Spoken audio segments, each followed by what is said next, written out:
Chaque jour, des milliards d'idées apparaissent, peut-être autant qu'il y a d'êtres humains. Certaines sont brillantes, d'autres complètement absurdes. Et pourtant, ce ne sont pas forcément les meilleures qui survivent. Certaines disparaissent sans laisser de traces, se perdant dans l'éternité, pendant que d'autres finissent par changer le monde. Alors pourquoi ? Qu'est-ce qui fait qu'une idée traverse le temps, quand une autre, tout aussi valable, finit par tomber dans l'oubli ?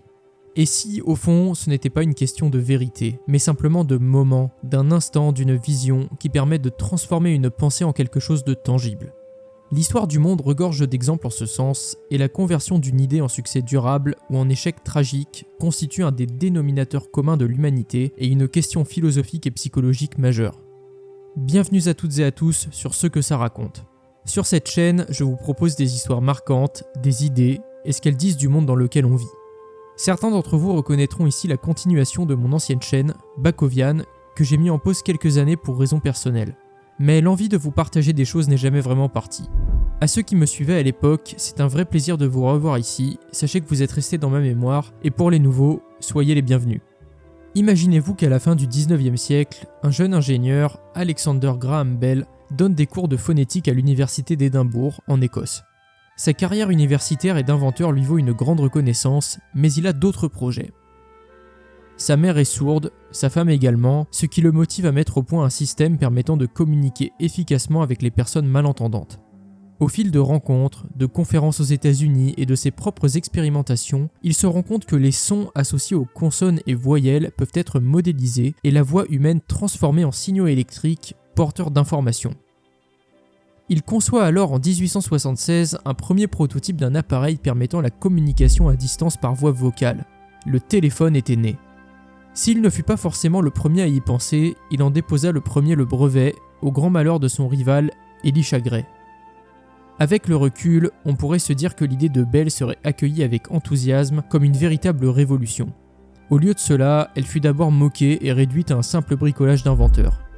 Persuadé que son idée bénéficierait à l'humanité et permettrait de détruire le monopole de la Western Union sur les communications, la compagnie détenait alors en effet la quasi-totalité des lignes télégraphiques des États-Unis, il demanda 100 000 $ d'aide pour porter son projet.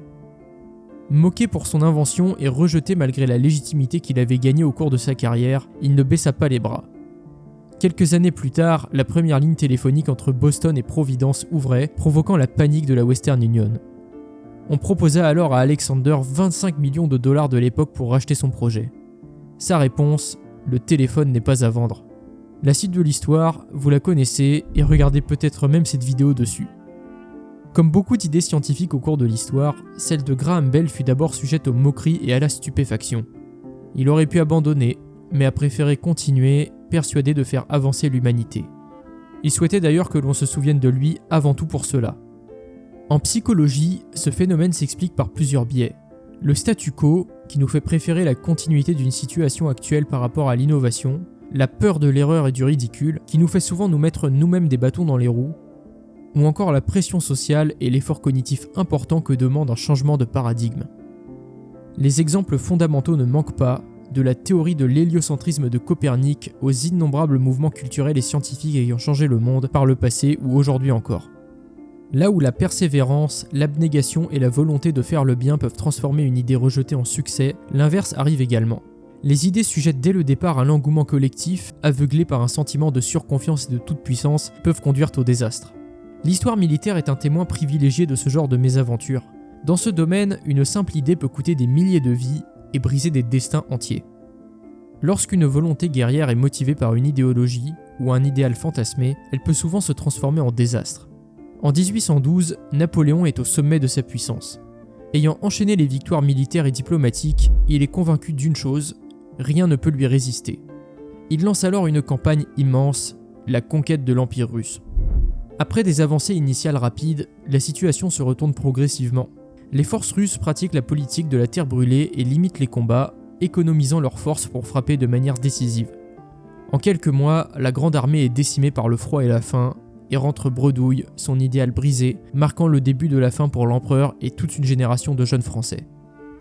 Nombreuses sont les conquêtes motivées par un idéal supérieur, n'ayant finalement abouti que sur la dévastation. La Seconde Guerre mondiale, tout comme les hostilités récentes en Ukraine ou en Iran, montrent que l'excès de confiance aveugle la raison et empêche bien souvent de raisonner sainement. Le symétrique de la confiance se trouve dans le déni, tout aussi dangereux. Une idée ou un constat peut être empêché par un refus de voir la réalité en face. Là encore, les exemples ne manquent pas.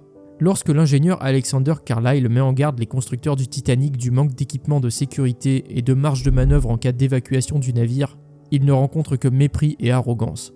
La finalité est connue de tous. Le navire qualifié d'insubmersible rentre en collision avec un iceberg, sombre dans l'Atlantique.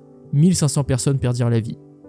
Plus récemment, en 2008, nombre d'experts refusent de reconnaître la bulle immobilière américaine et la quantité de prêts hypothécaires à taux élevés faits à la population, conduisant de fil en aiguille à une crise financière d'ampleur internationale. De nombreux biais cognitifs font écho à ces exemples. Les biais de surconfiance ou d'illusion de contrôle sont bien connus en psychologie et nous poussent à surestimer nos capacités dans des moments critiques, là où l'issue est en réalité incertaine, voire parfois aléatoire. Que retenir alors de ces deux analyses ? La première nous montre que, face à une idée nouvelle, nous avons naturellement tendance à refuser le changement, à ne pas l'accepter dans tout ce qu'il pourrait nous apporter, et donc passer à côté d'opportunités, pour nous-mêmes comme pour l'ensemble de notre communauté. La seconde montre qu'à l'inverse, le refus de toute critique ou mise en défaut peut nous faire courir à notre perte. Ces exemples peuvent impressionner par leur importance historique, mais leur impact s'applique de manière universelle. Ils nous concernent tous. Chaque jour, nous sommes confrontés à des idées. Les nôtres ou celles des autres. Certaines que nous ignorons sans réfléchir, sans même y penser plus que cela, et d'autres que nous acceptons presque automatiquement. Parce qu'elles nous rassurent, parce qu'elles vont dans notre sens, ou tout simplement parce que tout le monde semble y croire. Mais entre le rejet systématique et l'adhésion aveugle, il existe un équilibre difficile, mais très important à trouver. Les biais sont souvent notre meilleur ennemi. Ils nous rassurent mais empêchent notre progression. Ils ne sont pas uniquement des erreurs de jugement, mais des réflexes qui nous protègent autant qu'ils nous limitent. Au lieu de nous jeter corps et âme dans des projets nés de notre esprit, prenons le temps de les analyser comme il se doit pour tirer le meilleur de nous-mêmes et des autres. Une idée est finalement comme une graine. On peut soit l'ignorer, la délaisser, la jeter, ou choisir de l'arroser, de l'entretenir pour qu'elle porte de beaux fruits. Mais c'est à nous de décider avant tout ce qu'elle deviendra. Nos idées valent de l'or, mais elles demandent de l'humilité pour grandir. La clé est peut-être là. Merci d'avoir regardé cette vidéo jusqu'au bout. Si elle vous a fait réfléchir, je serais ravi de lire vos idées en commentaire et vos retours sur celle-ci. Et je vous dis à très bientôt pour une prochaine vidéo. D'ici là, portez-vous bien.